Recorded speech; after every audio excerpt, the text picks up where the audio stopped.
Graça e paz, meus irmãos, eu sou o professor Jaderson aqui da FATEADEG e nós vamos tentar da melhor maneira possível gravar esta aula, porque no momento que nós estudamos esse ponto desta matéria sobre a teologia de 1920 a 1960 e os seus célebres pensadores teólogos, infelizmente por uma questão técnica nós não conseguimos gravar a aula.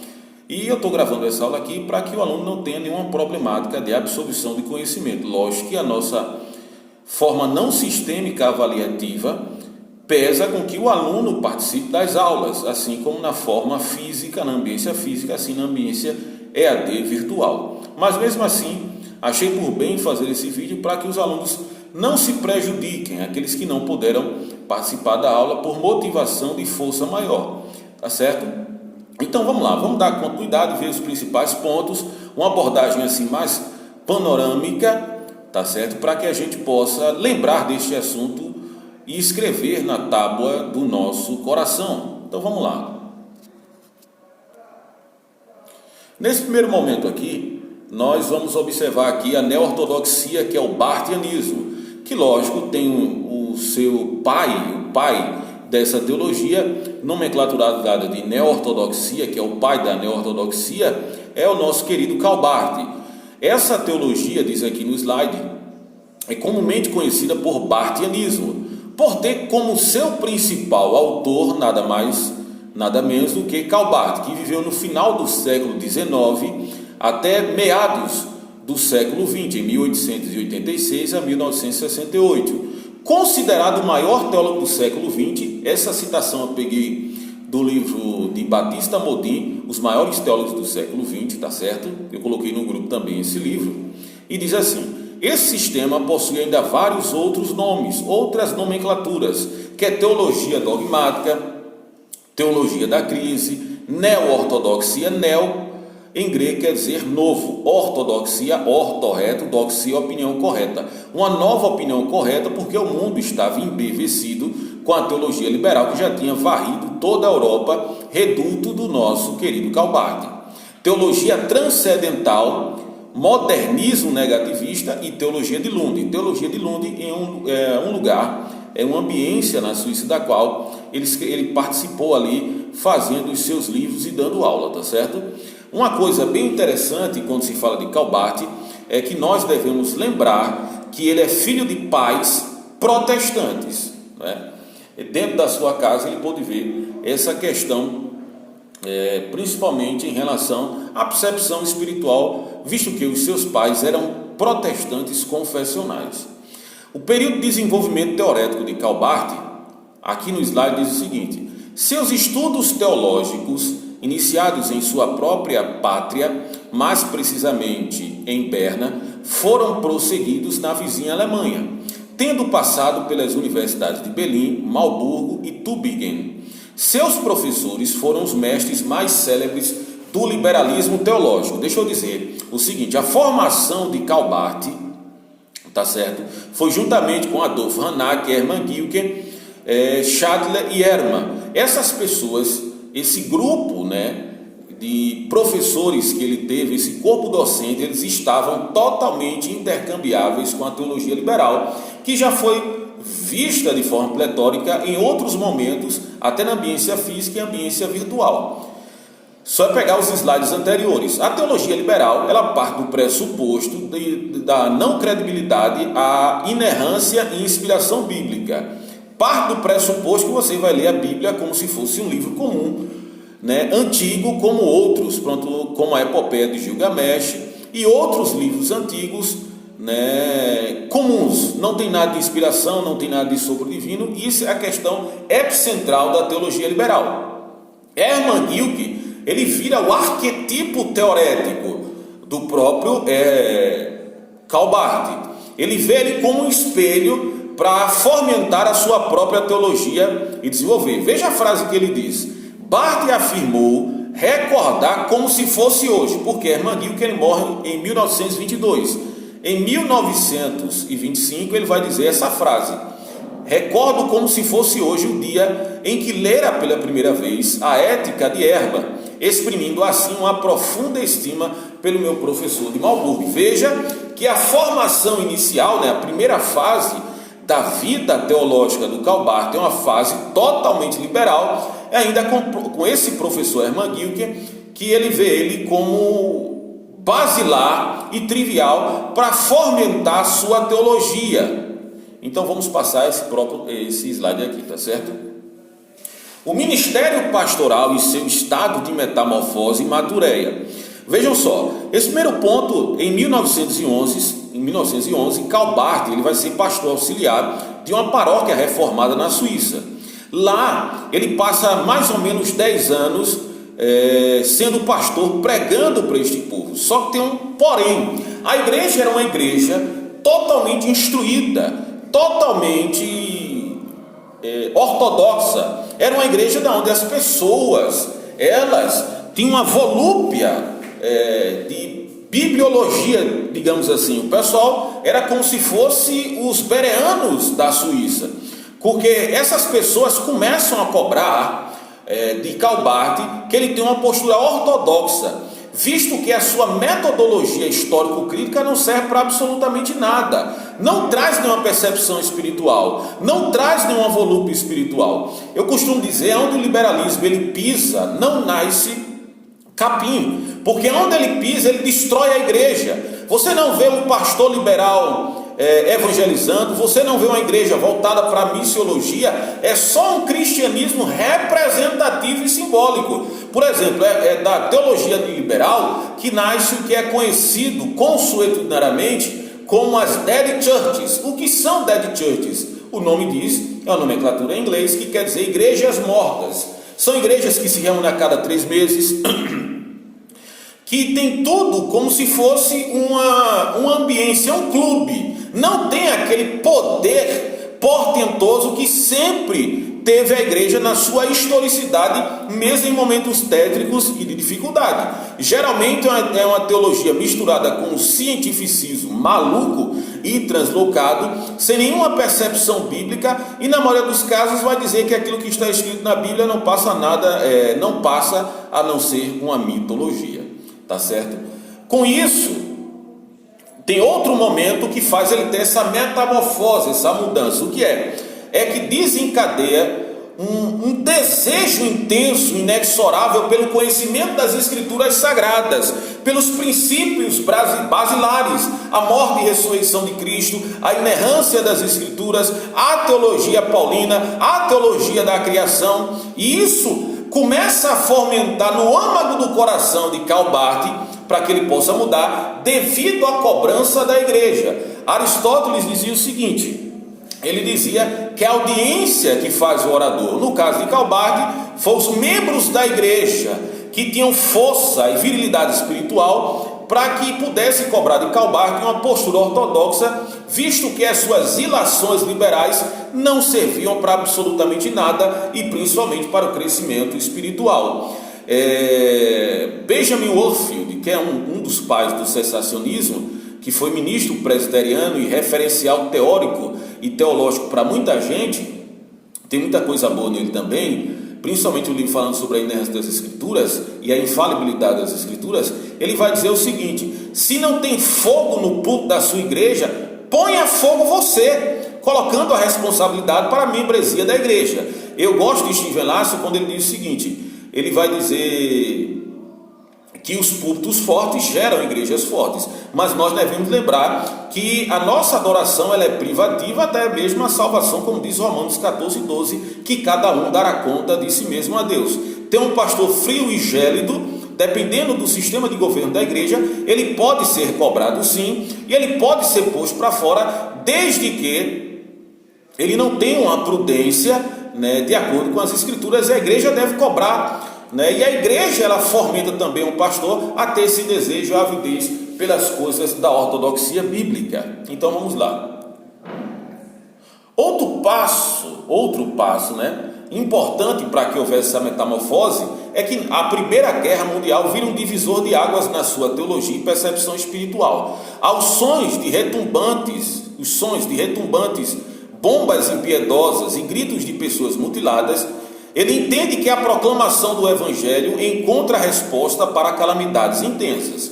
Nós estamos vivendo um momento onde é a primeira vez na historicidade que é feito tanque de guerras para matar pessoas, é a primeira vez que existe o que nós chamamos de genocídio, né? Que é matar pessoas, né? Um grupo étnico ou propriamente uma pessoa de forma coletiva, em geral. É a primeira vez que acontece isso. As pessoas estão com muita dúvida em relação a algumas respostas, como o homem pode fazer isso, como pode atingir esse ápice de maldade, né? Tem até um livro que é chamado de Ponerologia, de André Lobaczewicz, que ele trabalha a ideia dos ditadores como pessoas cruentas e perversas.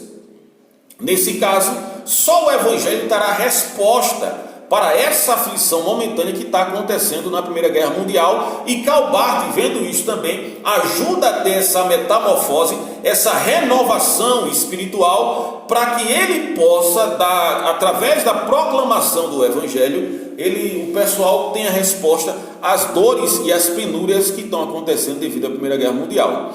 Esse evento é sui generis, né? Algo diferencial na sua vida e único. É o que fomenta a neo-ortodoxia ou a teologia da crise. Como ele observa que a teologia liberal não serve para absolutamente nada, nasce essa ideia da nova ortodoxia, opinião correta. E isso é manifesto a partir do momento que ele escreve o comentário de Romanos em 1919, que é um divisor de águas na sua vida.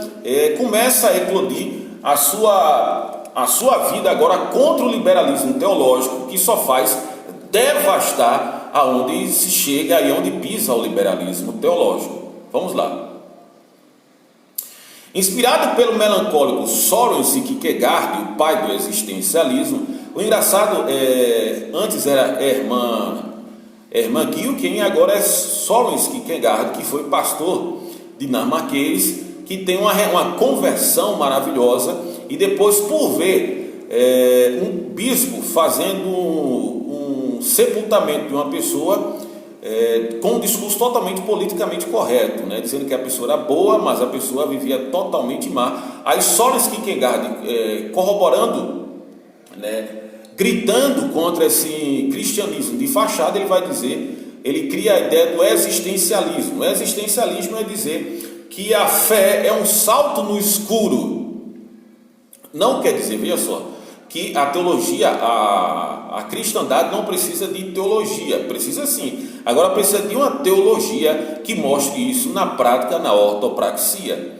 Ele consegue consubstancialidade teológica, né, e se torna, né, um espadachim raivoso contra o liberalismo teológico, que foi terrivelmente tido como ponto intelectual para o conhecimento de Deus. O liberalismo teológico, principalmente a crítica bíblica, que trata a crítica da Bíblia, é dizer que a Bíblia não é inspirada, como eu já falei em outro momento, e também dizer que os autores que a tradição diz que são os autores da Bíblia não são. Para muita gente isso aí foi a qualquer momento, era o cabedal intelectual, era ter esse conhecimento de Deus. Mas ele começa a dizer vários impropérios contra o liberalismo teológico, e ele agora vira um espadachim contra toda essa miserabilidade teológica. Vamos lá. O seu comentário de Romanos eclodiu em toda a Europa. Com isso ele recebe pletóricos, né, abundantes convites para assumir as catedrais teológicas em alguns países. Com isso, o nosso querido Karl Barth, ele vira professor, vira docente da cátedra em vários países, devido ao pessoal, né, observando esse comentário maravilhoso que marca a neo-ortodoxia do livro de Romanos. Engraçado que o livro de Romanos, ele foi um divisor de águas, tanto para Lutero, quando ele lê lá em Romanos 1,17, dizendo que o justo viverá pela fé, e também para John Wesley, que aos 37 anos de idade, ele dizia que via um cristianismo representativo por ser filho de pastores. Ele escuta um homem pregando, lendo o comentário de Martinho Lutero de Romanos. Ele disse que seu coração aqueceu, e ali foi um dos momentos de reavivamento. John Wesley é conhecido como um grande reavivalista. Vamos passar. Aqui são alguns axiomas de Karl Barth, né? Essa expressão em latim é fides quaes intellecto. Eu creio para que eu possa entender. Isso foi um comentário que ele fez do Anselmo de Cantuária. Anselmo de Cantuária, ele é um dos escolásticos. Talvez depois de Duns Scott e depois de Tomás de Aquino, ele seja uma das pessoas que nós conhecemos com mais porte na escolástica. Ele vai dizer que algumas pessoas diziam que Anselmo de Cantuária, ele valorizava o intelecto e a razão. No caso, ele mostra que não. Ele mostra que Anselmo de Cantuária quis dizer com essa fides quae intellectum, essa ideia de ter fé para que eu possa entender, né, para que eu possa ter uma inteligibilidade. Ele está dizendo o seguinte, que para isso acontecer, a fé gera piedade. Não existe uma fé que não gere piedade. O credo, a questão teorética, deve estar de acordo com a sua conduta, não deve estar dissipado, não deve ter um separatismo entre isso. Como o liberalismo diz que a teoria, né, está longe da prática, e a prática da cristandade pode ser qualquer uma, não. É aquilo que diz em 1 Timóteo, capítulo 5, verso 20, tendo aparência de piedade, mas negando a eficácia dela. Biblicamente nós chamamos isso de hipocrisia, que vem da palavra hipócrisis, que é colocar uma farsa. O próprio Jesus colocou um escopo em Mateus 23 nos seus discursos, as suas diatribes contra os fariseus, dizendo lá em Mateus 23, 27, chamando os fariseus de sepulcros caiados, por fora bonito, mas por dentro estão cheios de ossos e coisas podres em estado de putrefação. Essa outra frase, omnis recta cogito de ab obedientia nascitur. Isso é uma frase de Calvino, né, que Calbart ele cita na introdução da teologia evangélica, inclusive outro livro que nós mandamos com 162 páginas. Essa questão omnis quer dizer todo, recta, correto, cogito, pensamento de Deus, ele nascitur da obediência. Quer dizer, para ter um conhecimento correto acerca das coisas de Deus, eu tenho que ter uma obediência. Já disse a algumas pessoas, né, que o alfabeto de Deus não é ABCD, é obedecer. Tem que ter essa desenvoltura de cumprir os mandamentos de Deus, não no sentido para obter graça, mas como fruto da graça, como diz Efésios 2,8. Pela graça sois salvos mediante a fé, e isto não vem de vós, é dom de Deus, não vem das obras para que ninguém se jacte, porque somos feituras deles, criados em Cristo, predestinados ou pré-ordenados para as boas obras. A graça, né, como diz na teologia sistemática de Norman Geisler, a graça me potencializa para que eu possa obedecer a Deus.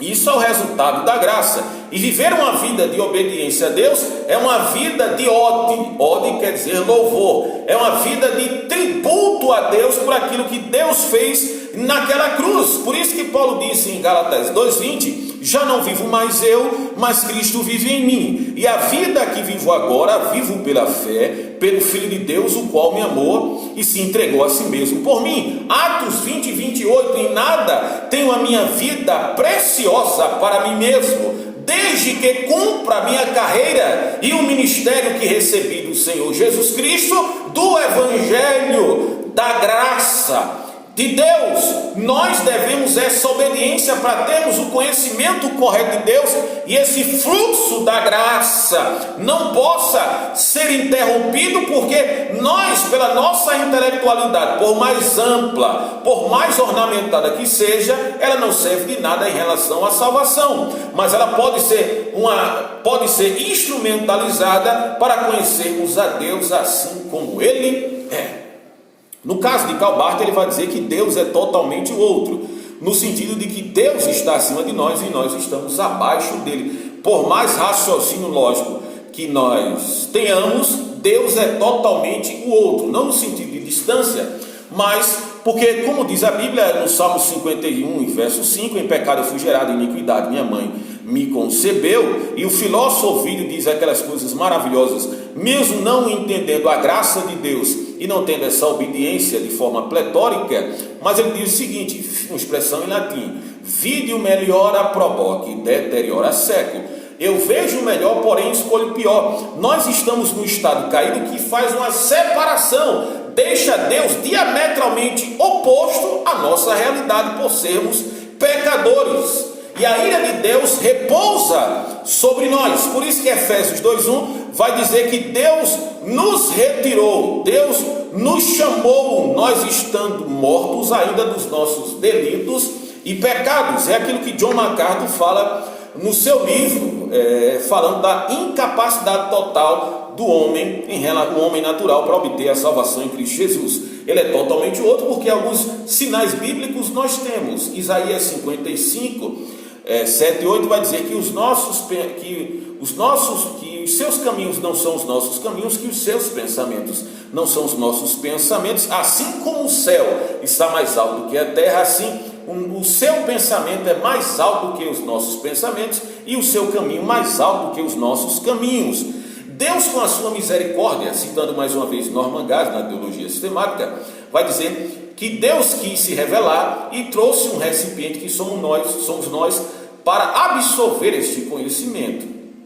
E isso faz que nós entendamos o seu caminho, mas Deus está distante, e esse meio que nós temos é aquele de 1 Timóteo 2,15, que vai dizer o seguinte, que só existe um mediador entre Deus e os homens, que é Jesus Cristo, o nosso Senhor. Vamos lá, o outro ponto que ele coloca não são os pensamentos humanos corretos acerca de Deus que formam o conteúdo da Bíblia, mas os pensamentos divinos corretos a respeito do homem. É aquilo que Nietzsche vai dizer, não acredito num Deus que foi feito conforme a nossa imagem e semelhança. Eu acredito no Deus que nos fez conforme a sua imagem e semelhança. Infelizmente, pelas teorias que a teologia tinha feito caminhos errôneos, fizeram com que o pessoal fomentasse Deus de uma forma errada. Até hoje é assim. O homem em pecado, ele faz com que esses pensamentos humanos queiram fomentar Deus. Nós temos visto aí Ed René-Kivitz dizendo que nós precisamos atualizar a Bíblia, porque tem 2 ou 3 versículos que condenam a homossexualidade. A Bíblia nós entendemos que é a palavra de Deus. Logo, se é a palavra de Deus, Deus também é perfeito. E Deus sendo perfeito, a sua palavra também é dele. Logo, a palavra de Deus ela é perfeita nesse sentido. É um simples silogismo. E quando nós colocamos algo de errado, e principalmente fere a santidade de Deus, nós fazemos uma teologia absurda, uma teologia da qual não pode honrar Deus. Por isso é os pensamentos divinos projetados na Bíblia que diz aquilo que é certo em relação ao homem. Outro ponto, Jesus é a forma congruente de se conhecer a Deus. Essas são as formas que ele afirma como nós podemos conhecer a Deus. No caso de Jesus, ele está dizendo que o último estágio da revelação, nisso ele está certo, é Jesus Cristo. E tudo aquilo que não mostre Jesus, isso é o erro dele. Na Bíblia não se pode conhecer a Deus. Ele objetava quase todo o Antigo Testamento, por isso que a dogmática dele, que ele faz de forma bem exaustiva, bem ampla, é mais em cima do Novo Testamento. No primeiro momento ele disse que Jesus é a última forma de revelação divina. E na Bíblia aquilo que não fala acerca de Jesus não pode dar-se a entender como revelação de Deus. Isso é errado. Isso é errado, esse ponto ele errou. Logo, todas as escrituras elas falam de Deus. A prova é isso, a prova disso, que as citações e aquilo que fez o conteúdo e confeccionou o Novo Testamento é nada mais do que a aplicabilidade das coisas do Antigo Testamento, do Palaia de Atiquia, assim como disse Miller de Sardes, que é a antiga aliança, e tudo aquilo que existe na antiga aliança aponta para a pessoa bendita do Senhor Jesus Cristo. O outro ponto que ele diz é que as escrituras têm o privilégio de conter a palavra de Deus. É outro problema. As escrituras, ela tem o privilégio de conter a palavra de Deus, mas nem tudo que está aquilo ali é a palavra de Deus. É um problema porque como a Bíblia ela segue uma linha de raciocínio, a Bíblia é totalmente simbiótica, não existe contrapontos entre aquilo que a Bíblia afirma em todos os momentos, mas ele diz que existe, e ele vai dizer que as Escrituras, ela tem o privilégio de conter a palavra de Deus, mas nem tudo que está escrito ali é palavra de Deus. Mas vai contra a argumentação paulina, que vai dizer em Romanos 15 que tudo aquilo que foi escrito para a nossa esperança. E ele vai dizer também que a proclamação do Evangelho mostra o vox Dei, a voz de Deus. Quando o Evangelho é pregado, isso é uma frase dele, quando tem uma pessoa, onde tem várias pessoas, e a pregação das Escrituras, ali está uma igreja. E isso ele diz, né, ele tem até um livro chamado, um tratado homilético, a proclamação do Evangelho. Nisso ele está certo. Quando a Bíblia é pregada de forma fiel àquilo que diz as Escrituras, de forma com graça, mostrando o que está no texto, ali a proclamação do Evangelho, ali é a vox Dei. Quem concorda com ele é Paulo Anglada, no seu livro Introdução à Pregação Reformada. O homem, ele só se torna um medianeiro, um porta-voz, como Paulo disse em 2 Coríntios 5,20, de sorte que somos embaixador da parte de Cristo. A sua teologia é totalmente cristocêntrica, quer dizer, Cristo é o centro da teologia de Calbart. Até no livro Introdução à Dogmática Evangélica, onde ele faz a questão do credo, que ele escreveu em 1947, ele vai falar de Cristo de uma forma maravilhosa, dizendo o seguinte: me diz a tua cristologia, que eu vou dizer quem você é. Quer dizer, a percepção que tem acerca de Cristo é que vai dar resultado na sua teologia. E ele coloca isso muito bem, dizendo claramente que a sua teologia é totalmente cristocêntrica. Ela parte do pressuposto de Jesus, que é a pedra angular. 1 Coríntios 3,11, ninguém pode colocar outro fundamento a não ser aquele que já está posto. Quem é? Jesus Cristo. E ela é trinitária porque ele acredita na trindade, que são três pessoas distintas com a mesma essência. Vamos lá para ver, terminando aqui, as obras de Calbart. As principais obras: Romanos 1919, a Palavra de Deus e a Teologia 1924, Fides Quarens Intellectum, a partir de Anselmo de Cantuária, a prova da existência de Deus, a Dogmática da Igreja, que veio a ser 12 tomos, e ele não terminou, ele morreu em 1968 e não terminou essa dogmática eclesiástica. Depois o Credo, em 1947, depois em 1947, a teologia protestante no século XIX, que é uma crítica que ele faz ao liberalismo. Em 1956, uma breve interpretação, a segunda edição da Epístola aos Romanos. Depois, Introdução à Teologia Evangélica e Ad Limina Apostolum. Essas são as principais obras do nosso querido teólogo Calbart. Tá certo, meus irmãos? Fiquem na paz. Esse vídeo aqui vai ajudar você muito bem. Veja esse vídeo quantas vezes você puder, tá certo? Irá, além de edificar, vai consubstanciar tudo aquilo que é proposto dentro da nossa sala de aula na cadeira de Teologia Contemporânea. Que Deus abençoe vocês em Cristo Jesus.